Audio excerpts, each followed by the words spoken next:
Le Seigneur nous a dit, en Jean 10, verset 35, que l'Écriture ne peut être anéantie.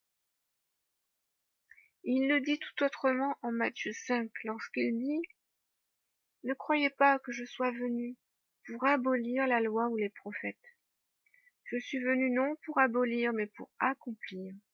Car je vous le dis en vérité, tant que le ciel et la terre ne passeront point, il ne disparaîtra pas de la loi un seul iota ou un seul trait de la lettre, jusqu'à ce que tout soit arrivé. Celui donc qui supprimera l'un de ces plus petits commandements, et qui enseignera aux hommes à faire de même, sera appelé le plus petit dans le royaume des cieux. Mais celui qui les observera et qui enseignera à les observer, celui-là sera appelé grand dans le royaume des cieux. Le Seigneur savait parfaitement que certains chercheront à anéantir ce qui était écrit. Tout ce que le Père et lui auront dit est laissé par écrit pour nous servir de témoignage et d'enseignement. Car la parole est pour notre enseignement, et nul ne peut anéantir ce qui est sorti de la bouche de Dieu, car c'est lui la vie éternelle.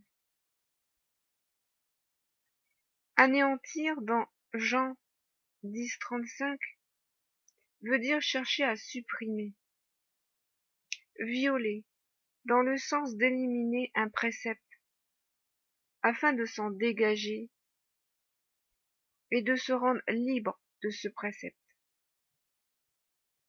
Cela revient à vouloir se dégager du joug de Christ, c'est-à-dire de l'enseignement de la parole.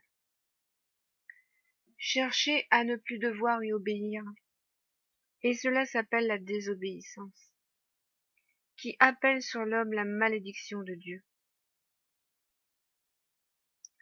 Anéantir, c'est chercher à détruire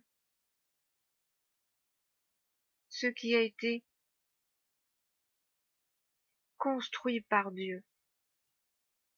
Et je vous rappelle que le Seigneur est la parole, et le temple relevé en 3 jours, et qu'aucun homme ne peut détruire ou anéantir le temple de Dieu, qui est la parole, ni même retirer ou ôter une seule pierre de ce temple parfaitement construit par la gloire de Dieu. Et nous savons que celui qui vient pour détruire, c'est l'adversaire. Et nous savons par là qui servent ceux qui anéantissent fort bien l'Écriture. Ceux, par exemple, qui sont ennemis de la Torah, de l'enseignement d'Élohim, ceux encore qui suppriment certains commandements, comme le Shabbat, disant que le saint jour n'est plus le 7e jour, ceux qui changent le temps et les lois au profit de leur transgression.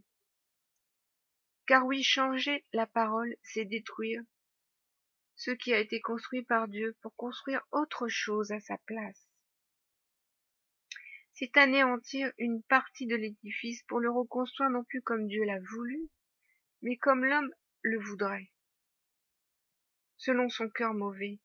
C'est faire de ce qui était légal une chose illégale. C'est changer l'amertume en douceur, le mal en bien. C'est désirer anéantir la justice de Dieu, car sa parole est juste. Anéantir sa parole au profit d'une autre parole, car il est dit en Romains 1, 25, car de nombreux hommes ont changé la vérité en mensonge, afin de perdre plusieurs après s'être perdus eux-mêmes, parce qu'ils se sont détournés de la vérité, de la parole.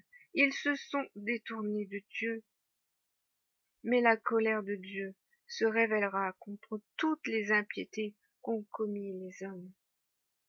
Cela est annoncé. Chacun sera mesuré au cordeau de la parole. Qu'il vous soit donné d'être donc mesuré comme juste devant le Seigneur, le jour où il paraîtra.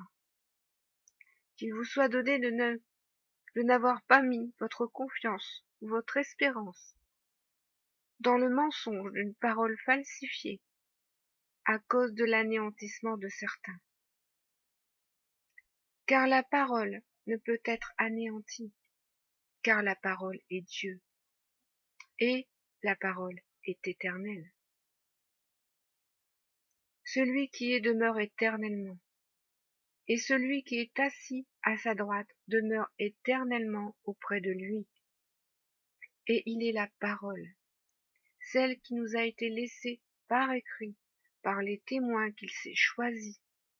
Et donc personne ne peut anéantir l'écriture, car c'est Dieu qui anéantira un tel homme. Ne soyez donc pas séduits aussi facilement par ceux qui changent l'écriture pour l'anéantir. Ne soyez pas trop séduits aussi facilement par ceux qui font de la parole une autre parole, ou leur propre parole, pour leur propre perdition et pour la perdition des autres. N'écoutez que la voix de votre berger, n'écoutez pas la voix des étrangers. Soyez tous bénis.